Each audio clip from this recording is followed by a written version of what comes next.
Arg! Me mateys. Are you looking to decorate for Halloween and it's so expensive? Well, in today's video, we're gonna slash the prices. Cause you're going to Dollar Tree. Let's go. Hi, I'm Bonnie Overman. I want to thank you for joining me today. I hope my channel will inspire you to lead a more productive, creative, and stylish life at any age, always on a budget. You know I'm going to be 72 this month, and I just say it because if I can do it, I know you can do it too at any age. I want to thank my lovely subscribers. I appreciate all you, my dear friends, for taking the time to watch my videos and being so kind and supportive. It means the world to me. And if you haven't subscribed yet, consider doing so. You don't want to miss me in a different costume every video this month. And then we got Christmas, the best part of the year. And if you like this, please give me a thumbs up. It does help my channel. All right. Arg. We're gonna go to Dollar Tree. Slash those prices. All right, today's video is all about taking the Dollar Tree signs, cats, bubbling cauldrons, haunted houses, whatever you get, especially the wood ones, and how to spiff them up, how to make them look for really just using maybe some things you have laying around the house into treasures that look like maybe you got them at Home Goods, right? We're all about the treasures. Anyway, I'm going to show you how I remade all of these for Halloween. So you might have some of these things stuck away and you go, I just can't figure out what to do with them. All right. So without further ado, here is my Dollar Tree redos. So you can slash the prices on decorating for Halloween. I hope you love it. I hope you get so inspired. And I'm going to see you as what? I don't know, in the next video. Bye. Arg. Arg, me mateys. Welcome to the Dollar Tree extravaganza. Isn't all this stuff look great? I just love it. But I wanted to go through and show you a couple things, how I spiff up some of the Dollar Tree finds. Now I want to start in the back here, what's on these candlesticks. Now these are the Scaredy Cat and Ghost, and there's a pumpkin that had lawn stakes on them so you could stick them in your front yard. I took that off and I just taped some pipe cleaners on the back. You can see here. They should be black actually. But anyway, you can use these anywhere now. You can tie them onto a vase. You can tie them into a floral arrangement, on candlesticks, on a lantern. There's all kinds of ways you can use these. And I just think they're such a great vintage look. Speaking of a vintage look, I love these Scaredy Cats, and I love this trick or treat sign. Now, the two things I usually do to these signs is, number one, I age them. I think it takes the kind of new look off of them and makes it look like old, kind of beat up wood. And so this trick or treat sign, I took off the twine hanger also. I think it kind of cheapens some of this stuff. And I put on a black and white check ribbon, and I put a black and white check ribbon on the kitty cat too. So I thought that was really cute. And again, aged it with Tim Holtz Distressed Ground Espresso. I think that's really cute. Now I also have this one here, Happy Halloween, and I did the same thing. Now I left the twine hanger on, but I put a little burlap and black and white check bow I glued on the top, and I distressed it. And other than that, I didn't do anything to the actual sign. Now, a couple years ago, I did a ghoulish garden theme, and I took flower petals and tulle and these foam balls and made eyeballs out of them. So it looked like the flowers had eyeballs. This would also be a really good picture frame if you have a monster or skeleton that you want to frame. But anyway, this looked really cute on my wall. And I have one other piece that goes with it.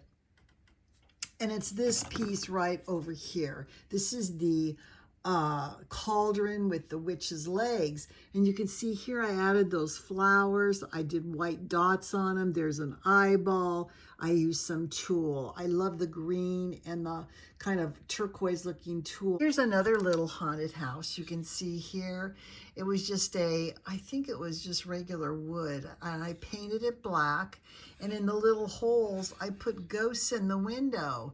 And these are ghosts from a piece of scrapbook paper I had that were so cute. I even did one upside down. So I think that is adorable. And my ghost, I love these. I think they're so cute. I just, you know, they had holes for their eyes and mouth. I just put black paper behind there. The next thing I want to show you is these candles. These are the changing color candles. But you know what they reminded me of? They reminded me of those face candles that you can get that cost a fortune. So what I did is I took a bunch of hot glue and just added it to the front to make it look like drippy candles, and just outlined the skeleton's face. And I did 2 of these, and I thought they came out really good. Then I aged them to look like they were old, and they look kind of, I think, kind of expensive, like they're those face candles that cost a fortune. Now, I know they have ghosts and they have witches at the Dollar Tree.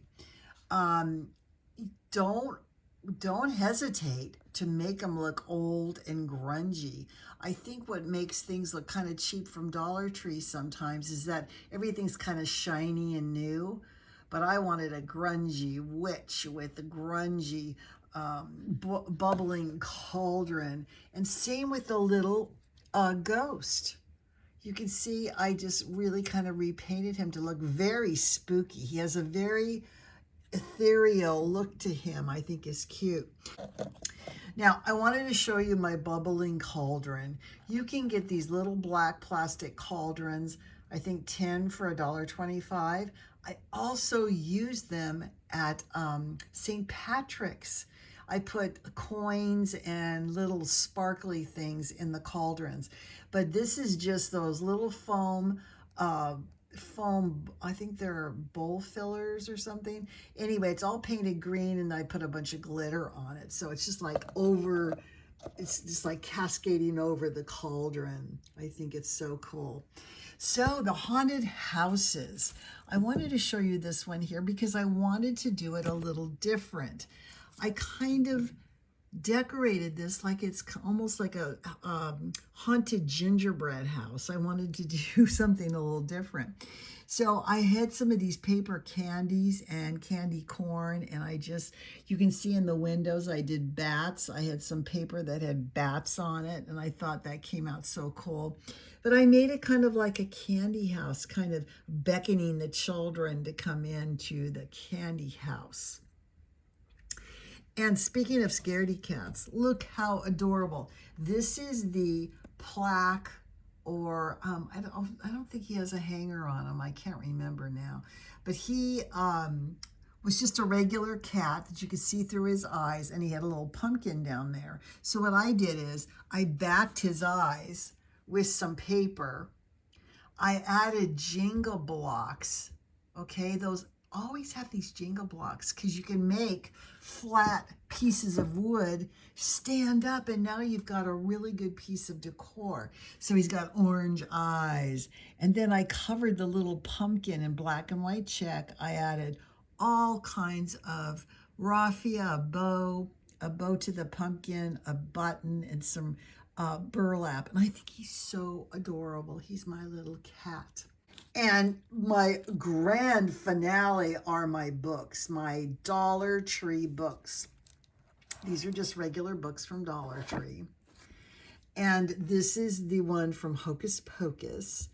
And what I did here is I started with the book, and I just used some Mod Podge and toilet paper. And you just take Mod Podge and you just kind of mush it around. You don't want it flat, you want it kind of bumpy. Then I painted the whole book black. Then I painted the book in brown tones. And then I took hot glue and I did all this like stitching and hot glue. You can see I didn't really do that good of a job. It's kind of hard to control the glue sometimes. And I put a snake here that I had a rubber snake. I had a rubber snake here, and this was one of the plastic eyeballs from Dollar Tree, which I repainted the color, and I put some tissue paper and Mod Podge around it to make the lids, and then a piece of twine around here. And then I had these little metal pieces, faux metal pieces. They're stickers from Dollar Tree, and I thought they looked so cute on the book. All right, and then I finished it up with some light color I just dabbed on, and then silver on these places here. Now this is a book that I kind of did the same thing with. I did, you can't see it because I really covered it up a lot, but you can see how I used hot glue to make spider webs and spider webs up here. I just did a big collage of shredded fabric and purple flowers and orange tulle and an orange spider and witch's hands from Dollar Tree. It just stuck in a bunch of stuff, but I made it into a witch's book.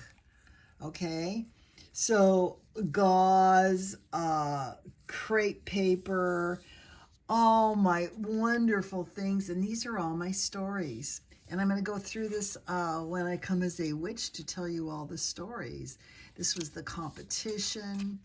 This one was all about Helsa, my ghoulish monster, which you'll find out on October 31st, the last day of the month. That's the competition. And you can see this was the little witch about her flying. And this year I haven't finished it yet. So I have to come in and do the story I'm going to tell you this month for Halloween. Look at all the Dollar Tree goodness, you guys. All this stuff was so much fun to upgrade. And I hope I've given you some ideas. Arg! It's going to be a treasure for sure. All right, you all. You know I'm going to see you in the next video. As who? I don't know. I'll have to wait and see. Thanks, spooky friends. See you soon. Bye.